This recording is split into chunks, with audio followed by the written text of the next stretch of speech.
Hello everyone, আমি চলে এসেছি সিকিমের আরেকটি ভিডিও নিয়ে।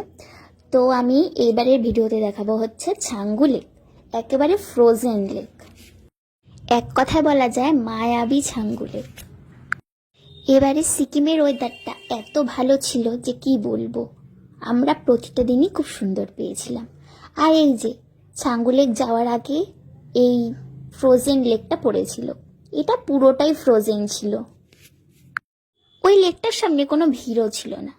আর এইটা হচ্ছে ছাঙ্গু লেক, দেখো পুরো ফ্রোজেন হয়ে রয়েছে, শুধু সামনের দিকটা একটু জল ছিল আর মাঝখানটা পুরোটাই ফ্রোজেন। একটু দূরেই ছিল বরফগুলো, আমি ভাবছিলাম কিভাবে হাতে পাওয়া যায়। তো আমি আমার সেলফি স্টিক দিয়ে ওগুলোকে ভাঙার চেষ্টা করেছিলাম এবং সেলফি স্টিক দিয়ে ওগুলো টেনে টেনে আনছিলাম। আর এই যে দেখো কিভাবে বরফগুলো ভাসছে, এটা কিন্তু বরফের একটা অনেক বড় চাই, কিন্তু যখন আমি তুলতে যাচ্ছি ওটা ভেঙে পড়ে যাচ্ছে আবার জলের মধ্যে। পিছনের বরফগুলো অনেকটাই পুরু, মানে অনেকটাই শক্ত, প্রায় ভাঙাই যাচ্ছিল না।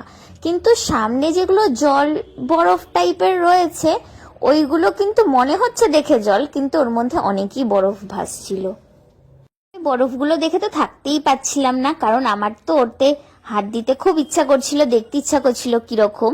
তো আমি একটু রিস্ক নিয়েই নেমেছিলাম, কারণ কেউই নামছিল না, আর ওগুলো ভেঙে দেখার আমার ইচ্ছা ছিল।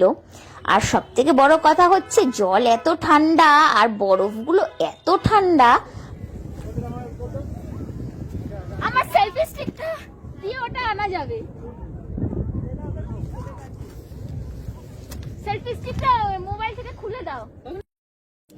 গ্লাভস তো ভেজানো যাবে না, গ্লাভস ছাড়া জলে হাত দিচ্ছিলাম। জল তো যেমন ঠান্ডা ছিল তার থেকেও ঠান্ডা ছিল বরফগুলো, হাত তো পুরো অবশ হয়ে গেছিলই। আর কিছু কিছু চাই তো ভেঙে পড়ে যাচ্ছিল। যাই হোক, এইটাকে কোনো রকমে আলতো হাতে ধরেছিলাম যেন ভেঙে না যায়। দেখো কি সুন্দর পাখির মতো লাগছে। আর হাত তো রীতিমতো জ্বালা করছিল, আর হাতে তো কোনো শার্ট ছিলই না, আর সেই জ্বালাটা না অনেকক্ষণ ধরে ছিল। বরফ ছেড়ে দেওয়ার অনেক পর পর্যন্তই ছিল, এত ঠান্ডা ছিল বরফগুলো। আর পিছনের বরফগুলো না অনেকটাই শক্ত ছিল, এত পুরু আর এত শক্ত ছিল, ওগুলো তো ভাঙাই যাচ্ছিল না। এবার আমাদের এই জায়গা থেকে বিদায় নেওয়ার পালা, কারণ আমাদের ট্রেন আছে আজকে রাতের মধ্যে আমাদের শিলিগুড়ি নামতে হবে। আমরা হোটেল ছেড়ে দিয়েছিলাম আজ সকালেই, এবং সেখান থেকে আমরা বেরিয়ে গেছিলাম এই ছাঙ্গু লেকের উদ্দেশ্যে।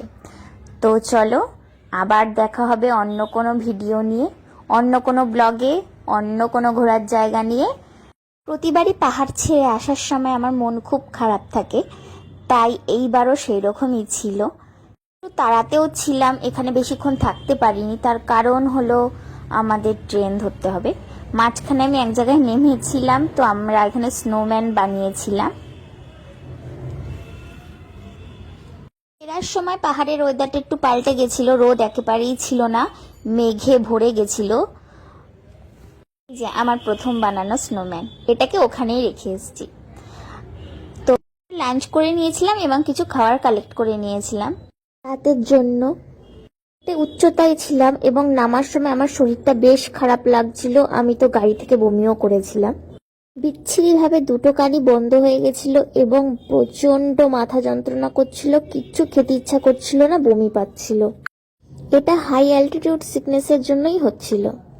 শুধু আমার একার না, আমার হাজবেন্ড এবং আমার বাবা মার সবারই হচ্ছিল। তো চলো টাটা, দেখা হবে আবার অন্য কোনো ট্রাভেল ব্লগ নিয়ে।